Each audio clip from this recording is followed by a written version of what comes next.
tal? ¿Te has preguntado sobre qué es o cómo se realiza el diagnóstico prenatal para identificar anomalías o determinar la edad del feto? Si es así, has llegado al lugar indicado. Quédate que junto a ti aprenderemos todo sobre este maravilloso mundo de la embriología. Vamos ahí. A continuación tenemos que el diagnóstico prenatal se divide en pruebas no invasivas que no ponen en riesgo la vida del feto o de la madre, y son la ecografía y las pruebas de suero materno. Y tenemos también pruebas invasivas que sí ponen en riesgo la vida tanto del feto como de la madre, y son la amniocentesis, cordocentesis y muestreo de vellosidades coriónicas. Todas estas se van a ir explicando a continuación. Como primer punto tenemos a la ecografía fetal, que es una técnica relativamente no invasiva que recurre a ondas de sonido de alta frecuencia que se reflejan desde los tejidos para generar imágenes. La exploración puede realizarse vía abdominal o vaginal, y en la segunda se obtienen imágenes de mayor resolución. La ecografía ayuda al profesional de la salud a evaluar el crecimiento, el desarrollo del bebé y a monitorear el embarazo. Las finalidades de la ecografía fetal van a ser confirmar el embarazo y la ubicación, determinar la edad gestacional del bebé, confirmar el número de fetos, identificar marcadores de aneuploidía, hueso nasal, pliegue nucal, evaluar el crecimiento fetal, estudiar la placenta y los niveles de líquido amniótico, identificar defectos congénitos, investigar complicaciones, realizar otros estudios prenatales, determinar la posición y peso fetal antes del parto, entre otras. Como próximo punto tenemos el requerimiento de evaluaciones ecográficas fetales necesarias para detectar anomalías o riesgos en el embarazo. Estas van a ser 3 ecografías. La primera ecografía va a ser en el primer trimestre, de la semana 11 a la semana 3, pero es ideal en la semana 12.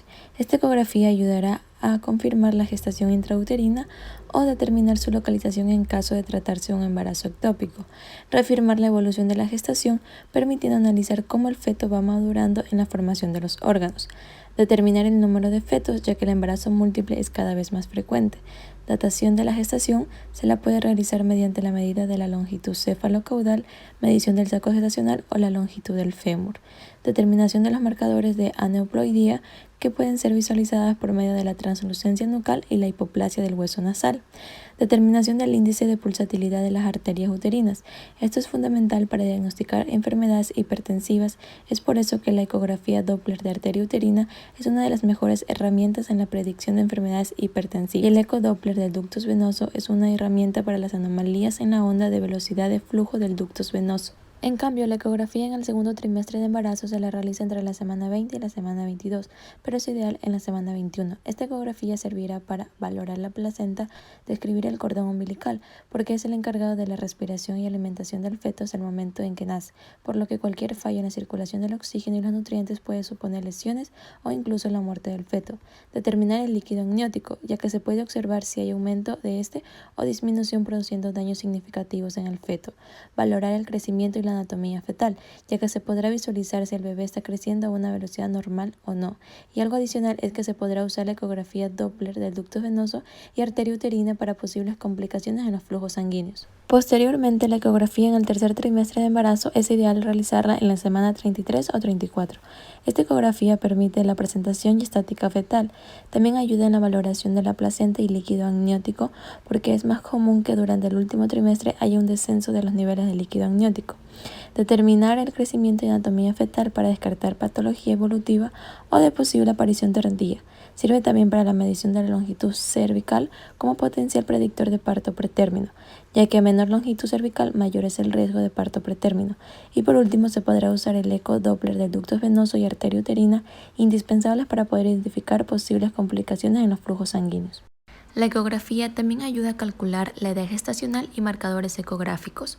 Para la edad gestacional se utilizará el saco gestacional, la longitud cefalocaudal de la corona a la rabadilla, el diámetro biparietal y la longitud del fémur.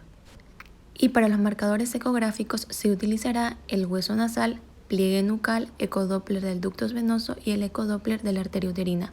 Todos estos se explicarán a continuación. Ahora hablaremos de la edad gestacional por saco gestacional.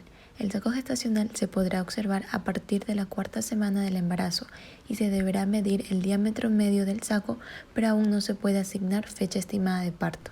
Ahora, para la medición del saco gestacional más saco vitelino es a partir de las 5 más 6 semanas, se podrá ver dentro del saco gestacional un pequeño circulito. Este será el saco vitelino dentro del cual se desarrollará el feto, pero aún no se puede asignar fecha estimada de parto. Si el saco gestacional mide menos a 25 milímetros y sin embrión presente, es una conducta expectante, por lo cual necesita control dentro de 15 días. Si el saco gestacional mide mayor a 25 milímetros y sin embrión presente, se diagnosticará como embarazo anembrionario. Para calcular la edad gestacional por longitud cefalocaudal se lo realizará desde la semana 6 a la semana 13.6 de gestación.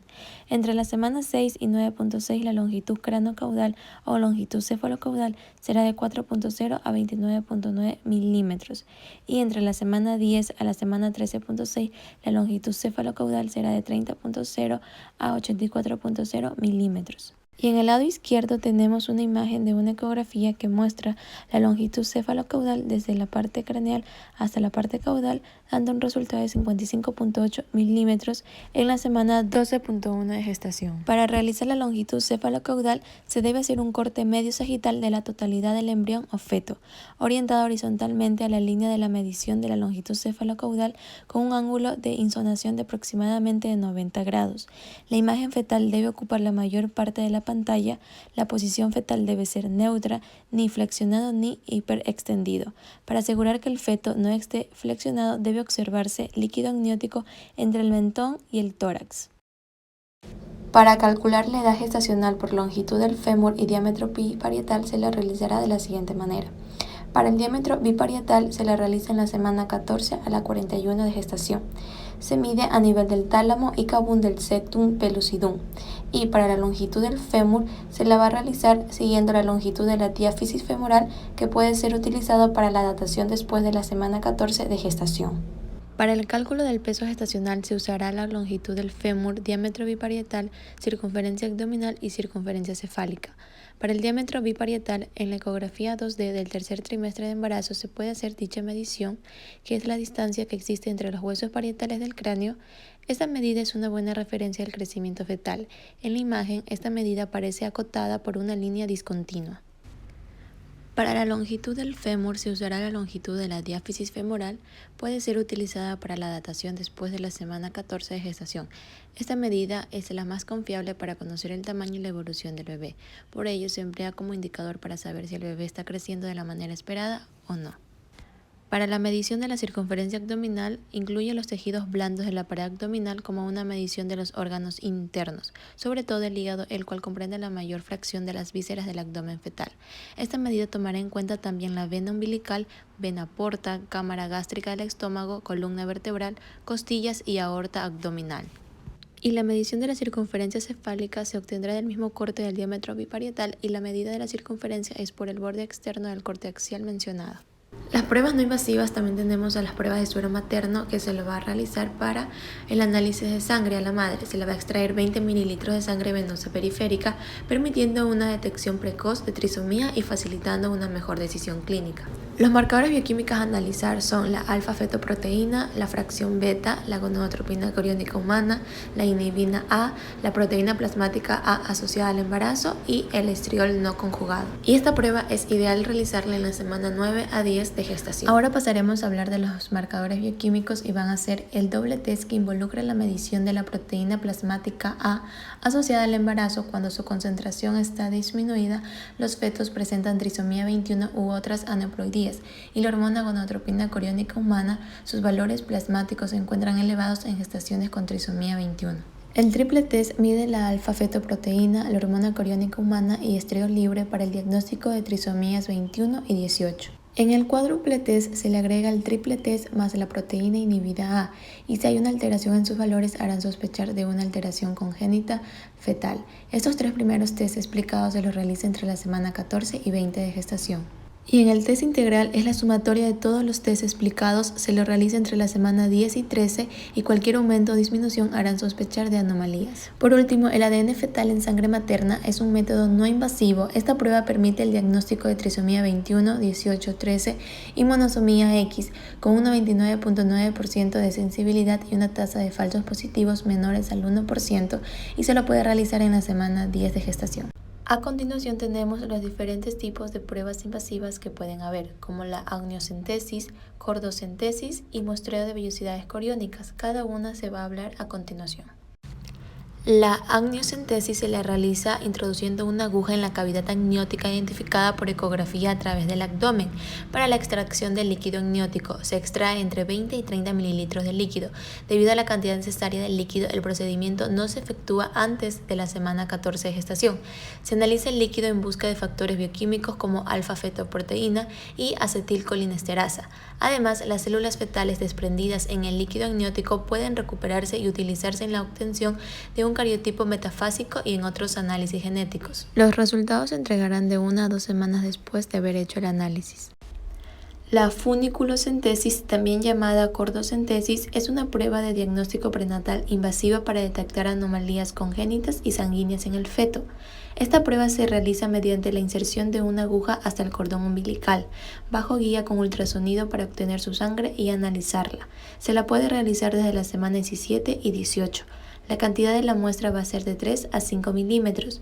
Los resultados van a ser ambiguos y, como ocurre con cualquier técnica de diagnóstico prenatal invasivo, puede suponer un riesgo para la madre y el feto. El principal peligro de la cordocentesis es la posibilidad de que se produzca un aborto espontáneo. Por este motivo, es un método de diagnóstico poco utilizado actualmente. La cordocentesis se usa principalmente para detectar y tratar trastornos de la sangre como la anemia fetal o también analizar el cariotipo fetal, el diagnóstico de infecciones, errores congénitos del metabolismo y retraso del crecimiento intrauterino. La muestra de vellosidades coriónicas es la inserción de una aguja a través del abdomen o la vagina hasta alcanzar la masa placentaria y aspirar alrededor de 5 a 30 miligramos de tejido velloso. Los resultados van a hacer que se entreguen en menor tiempo que la amniocentesis y el riesgo implica la pérdida fetal y defectos de reducción de las extremidades, en especial de los dedos. Ahora veremos los diferentes tipos de tratamientos fetales que pueden haber, como la transfusión fetal, que se lo utiliza para transfusiones sanguíneas. También tenemos el tratamiento médico del feto utilizado para infecciones, arritmias cardíacas y función inadecuada de la glándula tiroides. Tenemos la cirugía fetal utilizada en la colocación de derivaciones y cirugía fuera del útero. También tenemos el del trasplante de células madre utilizada en problemas de inmunodeficiencias y trastornos hematológicos. Y por último tenemos el tratamiento genético utilizado en la enfermedad de Tay-Sachs y fibrosis quística. En la transfusión fetal pueden realizarse transfusiones sanguíneas en los casos de anemia fetal producida por los anticuerpos de la madre u otras causas. La ecografía sirve para guiar la inserción de una aguja en la vena del cordón umbilical. Después, la sangre se introduce directamente en el feto. Tratamiento médico del feto. Para el tratamiento de infecciones, arritmias cardíacas, función inadecuada de la glándula tiroidea y otros problemas médicos, suele aplicarse a la madre y llega al compartimiento fetal tras cruzar la placenta. En algunos casos se administran agentes directamente al feto con una inyección intramuscular en la región glútea o a través de la vena umbilical. Cirugía fetal. Hay varios tipos de cirugía, entre ellos colocar derivaciones para extraer el líquido de órganos y cavidades, y la cirugía fuera del útero, con la cual se abre el útero y se opera el feto directamente, para eliminar lesiones de quistes en el pulmón y reparar defectos de la espina bífida. En años recientes, algunas anomalías congénitas del corazón se corrigen con una intervención fetal, pero en el momento actual esta cirugía se considera experimental. El trasplante de células madre se lo puede utilizar porque el feto no adquiere inmunocompetencia antes de la semana 18 de gestación. Tal vez sea posible trasplantarle tejidos o células antes de este periodo sin que lo rechace. En este campo, la investigación se enfoca en las células madre hematopoyéticas para tratar la inmunodeficiencia y los trastornos hematológicos. En el tratamiento genético, el trasplante de células madre de médula ósea es una de las posibles opciones que se investigan para el tratamiento durante la gestación de muchas enfermedades genéticas. El tratamiento genético se lo está investigando en la enfermedad de Tay-Sachs y fibrosis quística. La enfermedad de Tay-Sachs ocurre cuando el cuerpo carece de exosaminidasa A. Esta es una proteína que ayuda a descomponer un grupo de químicos que se encuentra en el tejido nervioso, llamado gangliósidos. Sin esta proteína, los gangliósidos se acumulan en las células, con frecuencia en las neuronas del cerebro. Esta es una sustancia grasosa que destruye las células nerviosas. Luego tenemos a la fibrosis quística. Esta es una enfermedad hereditaria. Es causada por un gen defectuoso que lleva al cuerpo a producir un líquido anormalmente espeso y pegajoso llamado moco. Este moco se acumula en las vías respiratorias de los pulmones y en el páncreas. Esta acumulación de moco ocasiona infecciones pulmonares potencialmente mortales y serios problemas digestivos. Esta enfermedad también puede afectar las glándulas sudoríparas y el aparato reproductor masculino. Bueno, hemos llegado al final de este video, espero que haya sido de tu agrado y si es así, no olvides darle like, suscribirte para que recibas más contenido como